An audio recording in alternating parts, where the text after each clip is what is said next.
Hello everyone, আসসালামু আলাইকুম। হঠাৎ করে হাজবেন্ড বললো যে আজকে একটা মাথা নষ্ট করা ভর্তা রেসিপি দেখাবে। আচ্ছা দেখি কী রেসিপি। সেজন্য বরবটি সেদ্ধ করে নিল আর আমাকে একটু সর্ষে বেটে দিতে বললো, আমি সর্ষে বেটে নিলাম। এবার সেই সেদ্ধ করা বরবটিটাকে হালকা একটু তেলে ভেজে নেবে।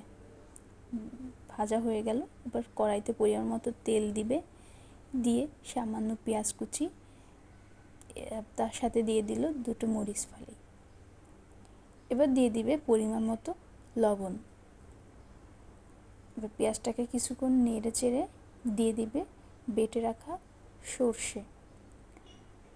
সর্ষেটাকে হালকা কিছুক্ষণ তেলে ভাজতে হবে।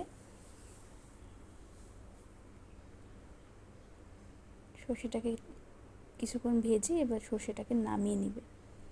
3টে শুকনো মরিচকে ভেজে নিতে হবে। এবার পেঁয়াজ কুচি, শুকনো মরিচ, ধনে পাতা একটু কিছুক্ষণ মেখে তারপরে সর্ষে বরবটি পুরোটাকে মেখে দিতে হবে।